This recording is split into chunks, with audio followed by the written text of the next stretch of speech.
All right, let's talk about, I was just asking one in the commercial break. I like how our social talkers are real. Game 1, NBA Finals, the Warriors versus the Raptors. Who you got? A lot of people surprisingly going for Toronto. The Raptors. There are only 3 states, California, Nevada, and Hawaii, that are rooting for the Warriors. What's up with that? Like, why don't everybody want to root for a winning team? Hey, we're all North Americans, right? People like Kawhi Leonard. The Warriors win all the time. It's America to root against the behemoth.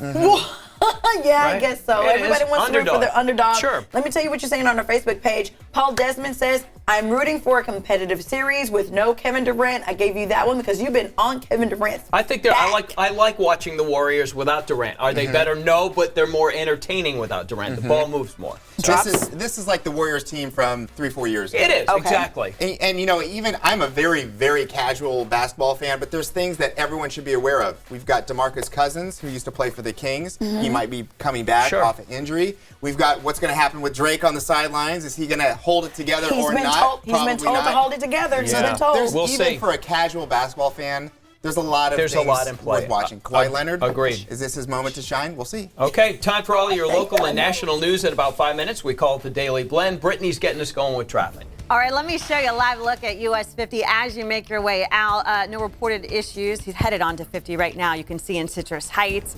All lanes are open, cruising in this morning at 65 miles per hour. We're going to take it.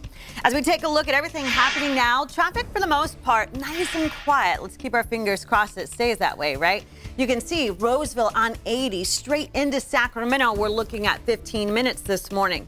Are you on E? Well, according to Gas Buddy, the average gallon of gas down 4 cents compared to last week. We're looking at $3.94. Stockton, $3.89. Modesto, $3.92.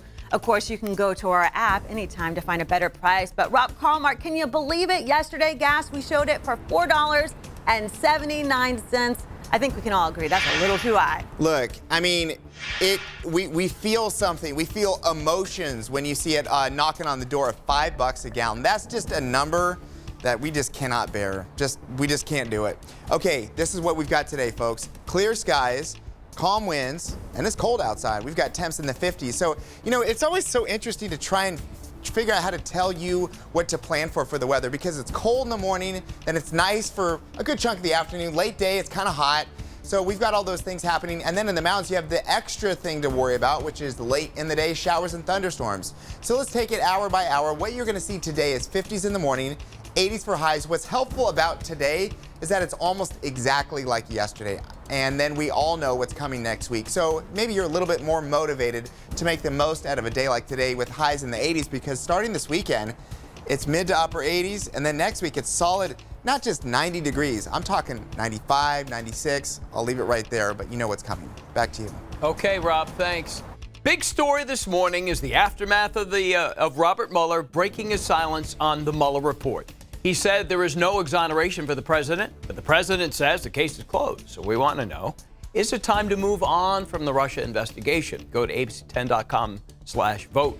House Speaker Pelosi says nothing is off the table still after the special counsel made his first public comments in 2 years. He says federal rules barred him from charging President Trump with a crime, but he did make it clear his investigation did not exonerate the president, adding only that Congress can hold the president accountable. House Democrats remain split on impeaching the president. Speaker Pelosi says congressional committees should investigate whether the president obstructed the investigation. So here's what you're saying about moving on from the Russia investigation. Right now, you'd see yes, time to move on, 47%, no, 53%. It's almost split. Will we ever know? Go to abc10.com/vote on our new ABC 10 app. Well, Sacramento's B Street Theater is mounting an original production geared toward adults, but when it's over, local kids are going to reap the benefits. TC Newman is at the Sophia in Midtown to see what's going on. TC?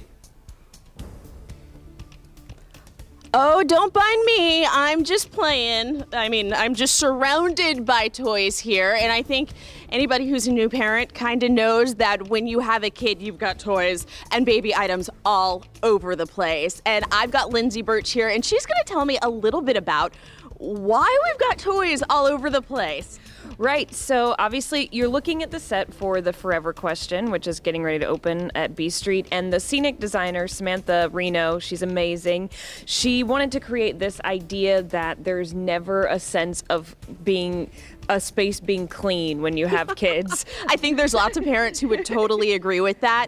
But what's so beautiful about this is these toys, all the ones that are in great condition, have been donated by Sacramento locals. And where are they going once the show's done? Yes, so they're going to be donated, the ones in good condition, to Sacramento Children's Home, and to hopefully bring joy to a lot of kids and youth in the Sacramento area who may not have access to toys. We have so many amazing things. We're really grateful for all the donations.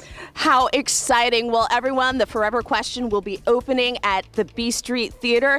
I'm going to send it back to you in the studio. I got some toys to play with here. Oh, my Walt, gosh. what do you think? That is a tower of fun. All right, TC, we will. This Tweety bird is so cute. That is amazing. And the kids are all going to get that cool stuff. The set will move on to somebody's home. They are. All right, thank you, TC. Kirsten. 537, shame on you for not voting. That's what a letter that some folks are getting is saying, and this comes just days before Tuesday's special election. That letter is coming from the Northern California State Voter Project. They're going out to voters in Senate District 1, which includes Lake Tahoe. Now, there is a list of names and whether or not they voted in previous elections. It encourages people to vote on Tuesday and says voters will get an updated chart saying who did and who did not vote. It's like a report card. Like, if you don't go vote, your neighbors and your friends are going to see that you didn't take that effort to go vote. Wow, can you believe this? If you get one of these letters or if you feel intimidated when you're going to the polls, please just call the Secretary of State's office, report it to them. And let's get to some other stories that are making headlines for you this morning. USS John McCain. This morning, President Trump is denying any knowledge about plans to conceal the Navy ship during his recent trip to Japan. It comes after a Wall Street Journal report claimed the White House wanted to keep the ship out of sight and covered its name with a tarp. The president had a rocky relationship with McCain, who died last year. Restitution for the Kings. The Justice Department says it's repaying the Sacramento team more than $13 million. The money was stolen by former Chief Revenue Officer Jeffrey David and later used to buy luxury beachfront homes. The restitution coming from cash earned by selling those homes. Abortion battle continues. The Democratic governor of Louisiana is getting ready to sign a bill barring abortions after a fetal heartbeat is detected.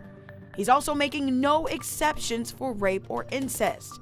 The bill passed the state house just last night, but could be put on hold pending legal challenges to a similar bill in Mississippi. And that is your Daily Blend. If you got something you want to share with us, when you see it online, just use the hashtag MorningBlend10. And to get more stories like these straight to your inbox, sign up for our Daily Blend newsletter.